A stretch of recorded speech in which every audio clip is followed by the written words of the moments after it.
Luiz, me explica assim, o que é exatamente a física e como ela revolucionou o mundo? A física é uma disciplina que analisa a natureza, faz modelos da natureza, tenta explicar a natureza através do quê? Da matemática. Então nós decodificamos o comportamento da natureza com a matemática. Com essa decodificação nós fazemos inferências matemáticas e previsões matemáticas, e com essas previsões nós testamos em laboratório.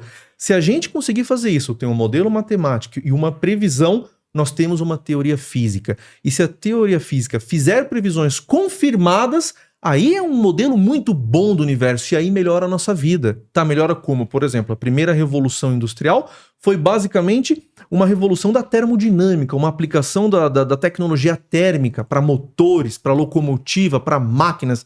Depois nós tivemos, por exemplo, uma nova revolução na parte de eletricidade. Tá? Isso já no final no final do século XIX. Tá? Então a eletricidade chegou com tudo. Depois a gente teve uma nova revolução que foi a eletrônica. Tá aí a microeletrônica. Então, tivemos eletrodomésticos nas nossas casas, nós tivemos uma máquina de lavar. Imagina a Dona Maria lá nos anos 50, lavava máquina, esfregava roupa, sem máquina, esfregava roupa na mão, que trabalho. Pô, agora tem uma máquina. Dificilmente, tá, uma pessoa que mora numa cidade que tem acesso à eletricidade, dificilmente ela não tem uma máquina ou pelo menos um tanquinho, tá, eletrônico para lavar roupa.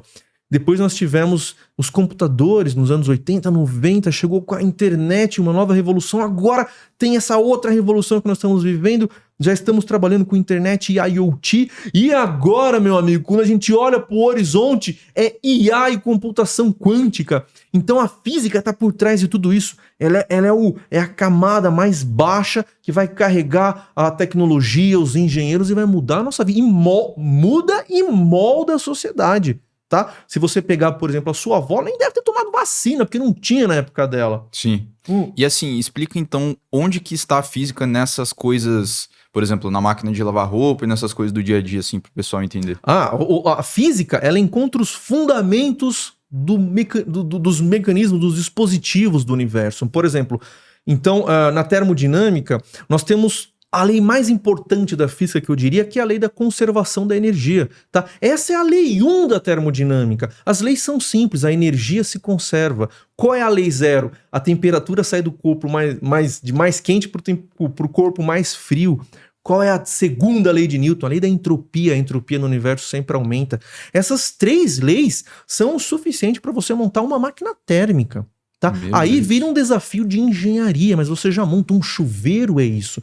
Então, a física, ela traz uma modelagem subjacente sobre como o universo funciona, e por algum milagre o universo funciona matematicamente, tá? E aí tem um debate se a matemática foi inventada ou se ela já existe, eu tenho a minha opinião, tá? E nós, com esse conhecimento da estrutura fundamental do universo, nós construímos tecnologias. Tá? Então, assim, por exemplo, quem está vendo aqui no celular, ou você está vendo no seu computador esse podcast, você está trabalhando com mecânica quântica, tá? Essas câmeras incríveis que nós estamos tendo aqui nesse podcast, essa televisão aqui, usa chips semicondutores que funcionam exclusivamente por conta da física quântica. Tá? Então, as pessoas só estão recebendo essa transmissão incrível, esse som maravilhoso, com esses microfones incríveis, por conta da física quântica. Então, assim, a física, ela é o extrato fundamental da construção tecnológica. E tecnologia molda a sociedade. E isso sempre foi. Tá? Se você pegar, por exemplo, a invenção da cerâmica,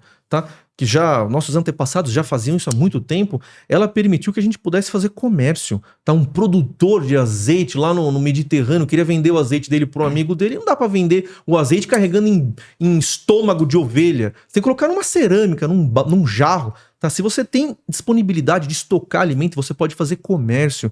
Se você pode fazer comércio, você desenvolve a matemática. Por exemplo, Arquimedes inventou a quantidade miríade, 1000, baseado em comércios no Mediterrâneo. Não existia a ideia de 10 mil, na verdade. 10 mil, miríade é 10 mil. Ninguém tinha pensado nesse número. Foi algo criado para poder fazer transações. Fazer transações ali na época. Exatamente, organizar a sociedade. Então, tudo isso por conta de tecnologia. Muda a nossa forma de pensar, amplia a matemática. Então, nós hoje somos parecidos com Arquimedes. Nós também temos uma quantidade que a gente sabe contar. A gente conta mais ou menos até Aleph 2, que é um infinito bem grande. Mas Aleph 3, 4 a gente nem imagina. Aleph 2? Aleph 2 é um infinito bem maior que o infinito que a maioria das pessoas conhece. A maioria das pessoas conhece o infinito de números naturais, que vai de 0 ao infinito, só que esse infinito é pequeno. Tem infinitos maiores. É absurdo falar isso, né? Tem infinitos maiores. Mas existe. Existe. É uma área de pesquisa na teoria de conjuntos isso na matemática. Os infinitos são catalogados. Em cada um tem o seu tamanho. Tá? Então quem fez um trabalho muito incrível isso foi George Cantor. Então nós hoje, a pessoa comum, se você perguntar na rua, o infinito que ela conhece é o Aleph 0. Tá? Eu cheguei no Aleph 2. Tá? É a quantidade maior que eu consigo imaginar. Mas assim, vou fazer uma pergunta burra, Luiz. Não tem pergunta burra. Infinito é infinito, como que o infinito pode ser maior do que o próprio infinito? Porque as pessoas têm essa noção de infinito. E essa noção, ela é pobre. Tá? A noção de infinito é uma noção muito maior. Por exemplo, um conjunto é infinito quando a parte tem correlação com o todo. A parte se conecta com o todo. Pausa rápida aqui. Se você assistiu até aqui, considere se inscrever no canal. Isso nos ajuda a trazer convidados cada vez mais incríveis e ter conversas mais interessantes. Então, se inscreva no canal e ative o sino das notificações para não perder nenhum episódio. Então, de volta ao podcast. Deixa eu explicar de uma outra forma. Se você pegar uma mexerica e tirar um gomo da mexerica, o gomo é menor que o todo. Concorda? Uhum. Num conjunto infinito, não. A parte pode ser do tamanho do todo. Tá? Quer um exemplo? Vamos deixar mais claro? Você consegue dividir em infinitas partes, mesmo que você vai tirar. Mais ou menos nisso? É perfeito. Eu vou te dar um exemplo. Os números naturais, 1, 2, 3, 4, 5, 6, 7, vai até o infinito, não vai? Pega só os pares. Os pares também são infinitos. E ele é um subconjunto. O subconjunto é do tamanho do todo. Então, isso é um conjunto infinito. Tá? Agora a gente pode fazer conjuntos muito maiores que esses. Por exemplo, o conjunto de números reais, ele é muito maior que os naturais. E como é que a gente faz isso? A gente consegue conectar cada número natural a um número real e sobrar uma pilha ainda de números irracionais que não se conectou com ninguém. Então é muito maior. Tem um infinito a mais sobrando. Tá? Eu posso conectar, por exemplo, cada natural com o inverso dele. O 2 com meio, o 3 com um terço, o quarto com um quarto. Mas e o número π que é irracional? Ele não vai se conectar com ninguém. Então, e tem infinitos irracionais. Então, ou seja, entre 0 e 1 existe muito mais número que todos os números naturais. É um infinito muito maior. Esse é o Aleph 1. O próximo degrau é o Aleph 2, que é o número de curvas que existe. E daí eu não sei mais. Mas por que eu não sei mais? Porque a gente não precisou ainda. Então isso também é uma medida da nossa evolução. Por exemplo, os Hotentotes, que era uma tribo africana nos anos 60 ainda, eles contavam até 3. Era 1, 2, 3, muitos. Muitos. Depois de 3 é muitos. Isso aí, pode procurar, Hotentotes, tá? Não é muito bom contar só até 3, né? Porque se você tá... Não é prático. Não, se você tá sofrendo uma invasão do exército inimigo, manda lá o seu olheiro e fala, quantos tem? Tem muitos! Aí você manda 5 guerreiros pra lutar com 5.000. Então, acabou. Então, assim, eu acho que os Hotentotes desapareceram, tá? Então, depois que foram descobertos, desapareceram. Mas nós somos Hotentotes com gravatas, porque nós contamos até o Aleph 2. Mas a gente ainda está limitado a um certo ponto, igual então, eles estavam. Somos Hotentotes. Eles contam até o 3, nós contamos até o Aleph 0, o Aleph 1, o Aleph 2, também contamos até 3 por uma civilização muito mais avançada. Olha só como a matemática e a física, ela permite você ter noção da sua ignorância, cara. Quanto você pode ser insignificante num entendimento mais integral do universo. Tá? Isso me assusta, mas também é bonito. É ou não é? Total, cara. E assim...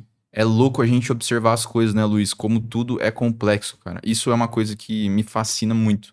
Quer dizer, a gente tava falando antes aqui, eu já não imaginava, mas você me falou que esse microfone aqui que eu tô falando agora, o pessoal tá escutando, é física quântica, né? Tem muita física quântica nesse microfone, na transmissão dele, nos sensores dele, nos chips que estão ajustando ele, inclusive no filtro que você tá usando ali no seu programa para ajustar ali o volume da nossa exposição aqui no microfone para não estourar. 1/3 do PIB dos Estados Unidos, que acho que é de 27 trilhões, me corrija aí se tiver alguém aí que tem acesso agora, imediato, na Wikipedia, dá uma olhada aí, mas eu acho que é 27 trilhões, 10 trilhões de dólares é mecânica quântica, é física quântica, tá? Então, essa indústria movimenta muito o nosso mundo. A indústria da estrutura, do petróleo, do cimento, ela foi a indústria do século passado, tá? Das grandes construções de rodovias, tá? De cidades. Agora o que vai ser a indústria da tecnologia, tá? Da tecnologia embarcada em qualquer dispositivo.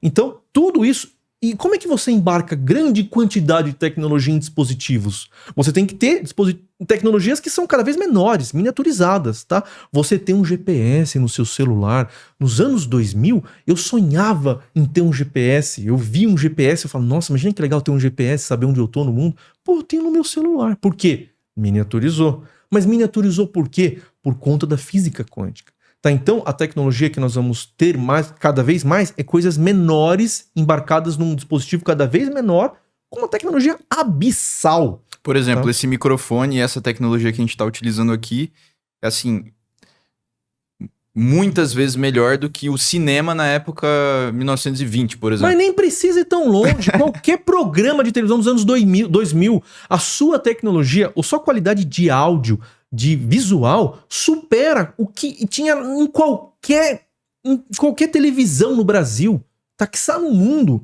tá? Porque já tá acessível. Isso é loucura. Quem estiver assistindo aqui, coloque em HD essa imagem. Olha a qualidade da imagem que vocês estão assistindo, a iluminação. Você tá fazendo isso, cara. Olha a infraestrutura que você tem. Não é tanta, não precisa, tá? Esses caras tinham que fazer, para fazer algo parecido com você, eles precisavam de 50 pessoas. Tá? Então essas milhões de dólares. Milhões de dólares, milhões de parcerias, toneladas de cabos. Aqui tem bastante cabo, é um estúdio completo, com bastante coisa, mas não chega perto. Não tem um cabo man aqui, entendeu? Então, assim, é impressionante. Isso é o poder da tecnologia e da miniaturização.